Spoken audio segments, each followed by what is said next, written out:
Hello friend, आप सभी का स्वागत है मेरे YouTube channel GS SST classes with Ganesh car की। मेरे वीडियो को लाइक, शेयर तथा कमेंट करके ज़रूर बताएं कि आपको यह वीडियो कैसा लगा और साथ ही मेरे चैनल को सब्सक्राइब करके बेल आइकन ज़रूर प्रेस करें। हेलो दोस्तों, आप सभी का स्वागत है। आज जो है भारत का जो भूगोल मेरे द्वारा प्रारंभ किया गया है उसी का एक जो है नया टॉपिक रहेगा, भारत की प्राकृतिक वनस्पतियाँ। भारत की जो प्राकृतिक वनस्पति है यानी कि नेचुरल वेजिटेशन ऑफ इंडिया क्या है, वास्तविकता इसके बारे में जानेंगे। दो पार्ट में इसे मेरे द्वारा जो है डिवाइड किया गया है इसको। भारत की जो प्राकृतिक वनस्पति है, एक पार्ट आज इसका कंप्लीट हो जाएगा और नेक्स्ट पार्ट इसका जो है कल इसमें जो है अपलोड कर दिया जाएगा आपके लिए। बात करते हैं भारत में विभिन्न प्रकार की प्राकृतिक वनस्पतियां पाई जाती है, यानी कि भारत जो है विश्व में जो है प्राकृतिक वनस्पतियों का एक धनी देश से कहा जा सकता है। और भारतीय वन सर्वेक्षण नियमित समय पर वैज्ञानिक आधार पर जो है प्रत्येक 2 वर्ष में जो है अपनी जो रिमोट सेंसिंग तकनीक के द्वारा जो है वनों की स्थिति की रिपोर्ट जो है क्या करता है, जारी करता है। काफी बार ये पूछा जाता है कि भारतीय जो वन सर्वेक्षण विभाग है ये अपनी जो वन की जो रिपोर्ट है अपनी स्थिति, वनों की स्थिति के कितने वर्ष बाद जो है अपनी रिपोर्ट जो है जारी करता है, तो ये है 2 वर्ष बाद। ठीक है, प्रत्येक 2 वर्ष में वो अपनी रिपोर्ट जारी करता है।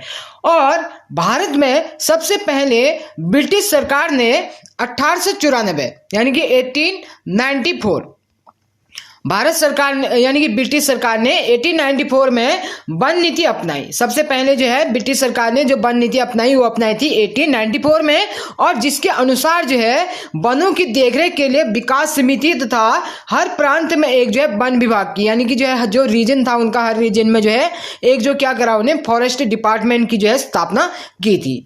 और जो राष्ट्रीय वन नीति 1948 है उसके अनुसार क्या प्रावधान किया गया, उसमें जो है भारत में पारिस्थितिकी संतुलन को बनाए रखने के लिए कम से कम 1/3 यानी कि जो है 33% जो है वन लगाना अत्यंत आवश्यक है। वहीं पर्वतीय क्षेत्रों की बात करें तो पर्वतीय क्षेत्रों में जो पारिस्थितिकी संतुलन है उसको बनाए रखने के लिए जो है उसमें जो है 2/3 यानी कि 60 से 65% जो क्षेत्र है वहां पे क्या होना चाहिए, वनों का होना आवश्यक था। ठीक है, तो ये नीति जो है अपनाई गई थी 1948 की। इसके बाद एक महत्वपूर्ण नोट है कि स्वतंत्र भारत में सरकार ने सर्वप्रथम 1950 यानी कि 1950 में जो है क्या की, केंद्रीय वन बोर्ड की स्थापना की थी। काफी बार ये भी पूछा जाता है, काफी इंपॉर्टेंट रही है।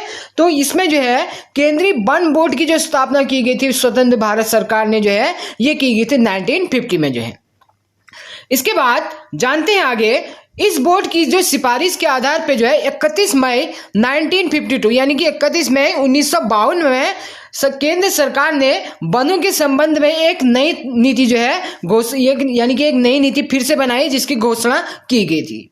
इसके बाद बात करें जो नवीन वन नीति बनाई गई थी उसके अंतर्गत क्या उद्देश्य इन्होंने रखे, जो 1952 में बनाई गई थी 31 मई 1952 में। तो उसके अंतर्गत जो है वनों के अंतर्गत जो क्षेत्रफल जो वनों का आता है उसको बढ़ाकर, यानी कि जो पहले जो है कम था उसको जो है क्या कर दिया गया था, 33% कर दिया गया था। इसी को जो है इस नीति को जो है 1948 में भी अप्लाई किया गया था। और वनों को सुरक्षित किया जाए तथा वनों को ज्यादा से ज्यादा जो है लगाया जाए और वनों के संबंध में क्या किया जाए, अनुसंधान कार्य किया जाए। तो ये मुख्यतः जो है 1952 में जो वन नीति बनी थी उसकी जो है क्या थी, ये जो है उसके अंतर्गत उद्देश्य थे इसके।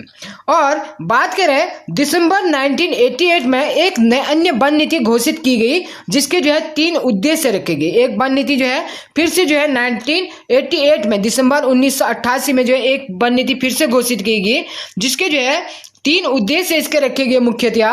पहला उद्देश्य था केंद्रीय वन नीति 1965 पर जो है कार्य किया जाए।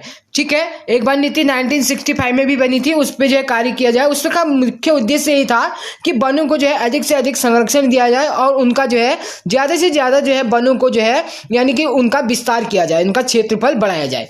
और दूसरा उद्देश्य था कि 1950 में जो केंद्रीय कृषि मंत्री थे हमारे KM मुंशी जी, उनके द्वारा जो है अधिक वृक्ष लगाओ जो आंदोलन प्रारंभ किया गया था उसका नाम क्या कर दिया गया, फिर वन महोत्सव कर दिया गया। काफी बार ये पूछा जाता है, काफी महत्वपूर्ण क्वेश्चन है कि वन महोत्सव का यानी कि जो वन महोत्सव था ये किससे संबंधित था। तो वन महोत्सव जो स्टार्ट किया गया था ये मुख्यतः 1950 में जो है के मुंशी ने जो है अधिक वृक्ष जो लगाओ था वो आंदोलन था, उसी को जो है नया नाम दिया गया वन महोत्सव। और प्रत्येक वर्ष जो है आपको पहली बात ये जानकारी होगी कि प्रत्येक वर्ष जो रहता है 1 जुलाई से जो है 7 जुलाई तक जो है वन महोत्सव सप्ताह मनाया जाता है। तो ये भी मुख्य उद्देश्य था, जो 3 उद्देश्य जो है मुख्यतः थे इसके 1988 की जो वन नीति आई थी उसके जो है। ठीक है, इसके बाद बात करते हैं, काफी महत्वपूर्ण जो नोट रहेगा ये रहेगा कि भारत वन अनुसंधान संस्थान यानी कि जो भारतीय वन अनुसंधान संस्थान है कहाँ पे स्थित है, ये काफी बार पूछा जाता है। ये देहरादून में स्थित है और इसकी जो स्थापना हुई थी 1906 यानी कि 1906 में इसे जो है स्थापित किया गया था। ठीक है, जानते हैं इसके कुछ बैकग्राउंड के बारे में, तो कैसे यहाँ तक जो है ये फॉरेस्ट जो वन अनुसंधान संस्थान 1906 में स्थापित हुआ, तो इससे पहले कैसे क्या इसका प्रोसेस हुआ, तो किस प्रकार से इसकी जो स्थापना हुई। इसको जो है पहले जो है भारत के जो पहले वन महानिरीक्षक थे डॉक्टर डिट्रिज बैंडिस ने जो है 1878 में जो है यानी कि वन महाविद्यालय यानी कि फॉरेस्ट स्कूल की जो स्थापना की थी वो कहाँ पे की थी, देहरादून में की थी। और इसका नाम जो रखा गया 1884 यानी कि 1884 में इसका जो है नाम जो है फिर से चेंज कर दिया गया, तब इसका नाम रखा गया इंपीरियल फॉरेस्ट स्कूल। पहले था आपका फॉरेस्ट स्कूल सिर्फ जो है, उसके बाद जो नाम रखा गया इंपीरियल फॉरेस्ट स्कूल, और उसी के बाद जो है 1906 में जो है इसका नाम परिवर्तित कर दिया गया और इसका नाम रखा गया इंपीरियल फॉरेस्ट रिसर्च इंस्टीट्यूट। ठीक है, और आज़ादी के बाद जो है इसका नाम जो है फिर से चेंज किया गया और नाम रखा गया इंडियन फॉरेस्ट रिसर्च इंस्टीट्यूट, यानी कि आज़ादी के बाद नाम क्या रख दिया गया, फिर इंडियन फॉरेस्ट रिसर्च इंस्टीट्यूट रख दिया गया। और बात करें वहीं वन अनुसंधान संस्थान को जो है 1991 में जो है एक विश्वविद्यालय यानी कि सम विश्वविद्यालय का जो है दर्जा भी प्राप्त हुआ है। ठीक है, और इसके लिए जो है एक काफी यादगार पल था, वो था 2006 का, जब जो है इसमें जो है क्या मनाएगी, क्योंकि 1906 में इसकी स्थापना हुई थी तो इसके 100 साल पूरे होने पे जो है यहाँ पे जो है एक प्लेटिनम जुबली मनाया गया था। ठीक है, 2006 में इससे जो है प्लेटिनम जुबली बनाया गया था, इससे जो है किसको, भारतीय वन अनुसंधान संस्थान को। और यहीं पे जो है एक महत्वपूर्ण जो है इंदिरा गांधी राष्ट्रीय वन अकादमी भी स्थित है वर्तमान समय। इसकी जो प्रमुख शाखाएं हैं, इसकी प्रमुख शाखाएं अन्य शाखाएं भी इसकी हैं। इसका जो प्रमुख उद्देश्य था जो भारतीय वन अनुसंधान संस्थान का, इसका मुख्य उद्देश्य ही था कि वनों से प्राप्त वस्तुओं के संबंध में अनुसंधान करना जो है। ठीक है, ये मुख्य उद्देश्य इसका था। इसके 4 जो है क्षेत्रीय कार्यालय भी हैं। पहला है कोयम्बटूर तमिलनाडु में, दूसरा है बेंगलुरु में, और तीसरा है जबलपुर मध्य प्रदेश, और चौथा है इसका बर्निहाट यानी कि कर्नाटक में जो है। इसके बाद जो एक काफी महत्वपूर्ण नोट ये भी है कि भारतीय वन प्रबंधन संस्थान, भारतीय वन अनुसंधान संस्थान तो कहाँ पे, देहरादून में, जबकि भारतीय वन प्रबंधन संस्थान की जो स्थापना हुई थी 1978 में हुई थी अहमदाबाद यानी कि गुजरात में जो है। और इसका जो मुख्य उद्देश्य था, इसका मुख्य उद्देश्य था कि कर्मचारियों को आधुनिक व्यवसाय संबंधी वन संसाधन के प्रति यानी कि प्रशिक्षण में जानकारी देना जो है। ठीक है, उनको जो है किस प्रकार से जो है वनों को जो है किस प्रकार से व्यवसाय संबंधी संसाधनों को उनको सुरक्षित रखा जाए, इसमें जो है आधुनिक प्रशिक्षण उनको देना था मुख्य उद्देश्य। इसके बाद बात करते हैं कि भारत की जो प्राकृतिक वनस्पतियां हैं उसको जो है जो डिवाइड किया गया मुख्यतः, ये जो है 5 भागों में इसे डिवाइड किया गया मुख्यतः। ठीक है, मैप के द्वारा जानेंगे इसे, अगली पार्ट में इसको विस्तार से जानेंगे। आज सिर्फ जो है इसका मैप के माध्यम से थोड़ा इसका भारत में कहाँ कहाँ पे विस्तार है ये जानेंगे। और इसका जो है प्रथम जो विस्तार है यानी कि जो पहला है इसका, ये आते हैं हमारे पर्वतीय वन।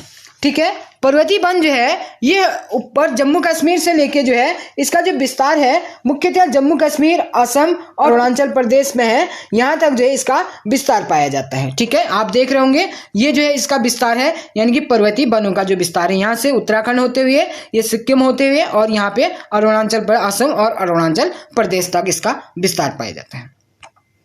इसके बाद बात करते हैं मुख्यतः जो उष्ण कटिबंधीय पर्णपाती वन यानी कि सदाबहार वन भी है। सदाबहार वन आप देख सकते हैं, ये पूरा आपका जो है ये पूर्वी जो है भारत का जो क्षेत्र है, पूर्वी भारत का जो क्षेत्र है ये यहाँ पे ये अरुणाचल प्रदेश, मणिपुर, नागालैंड, मिजोरम, त्रिपुरा, असम, मेघालय, ये सारा क्षेत्र है। और यहाँ से पश्चिम बंगाल का क्षेत्र भी आता है और उड़ीसा का क्षेत्र भी आता है। और इसी के साथ ही यहाँ पे मुख्यतः आता हमारा पश्चिमी घाट का क्षेत्र और पूर्वी घाट का क्षेत्र। ठीक है, पूर्वी घाट का क्षेत्र है और इसके साथ ही जो है ये हमारा जो है पश्चिमी घाट का क्षेत्र भी इसमें आता है। कौन से वनों में, यानी कि जो हमारे कौन से हैं, जो उष्ण कटिबंधीय जो सदाबहार वन है ये क्षेत्र इसमें आता है।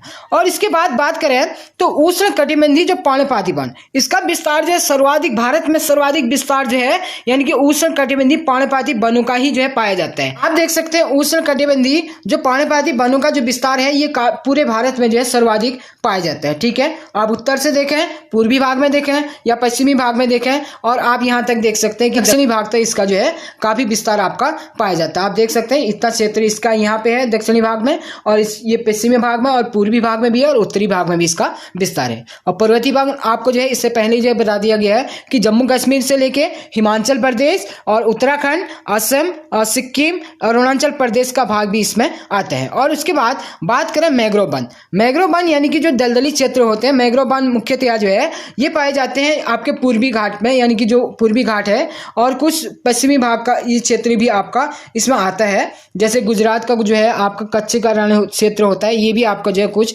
मैंग्रोव क्षेत्र में आता है, और कुछ जो है आपका महाराष्ट्र में भी काफी इसके जो है मैंग्रोव क्षेत्र हैं। ठीक है, और ये जो है आप देख सकते हैं यहाँ पे ये मुख्यतः कहाँ पे है, ये पश्चिम बंगाल का जो है जो आपका जो है यहाँ पे सुंदरबन डेल्टा जो क्षेत्र है वो इसका जो है प्रमुख क्षेत्र है।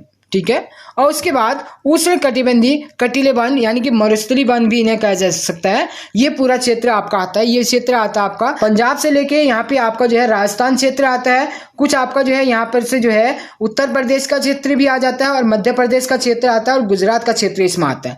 ठीक है, इसके साथ ही जो है आपका कुछ भाग जो है दक्षिणी क्षेत्र में भी, जो दक्षिण का पठार है इसके क्षेत्र में भी इसका जो है विस्तार पाया जाता है। कौन से, उष्ण कटिबंधीय जो कटीले वन क्षेत्र होते हैं। ठीक है, यानी कि जो झाड़ियां होती हैं, आप भली बात ही जानते हैं कि मरुस्थलीय जो क्षेत्र में होते हैं वहां पे अधिकतर क्या होता है, कटीली झाड़ियां ही पाई जाती हैं। तो ये था आज का जो है भारत की जो प्राकृतिक वनस्पति है उसका पहला पार्ट। अगला पार्ट इसका जो है जल्दी आपको जो है प्राप्त हो जाएगा, तो आप अपना सहयोग इसी प्रकार बनाए रखें। धन्यवाद।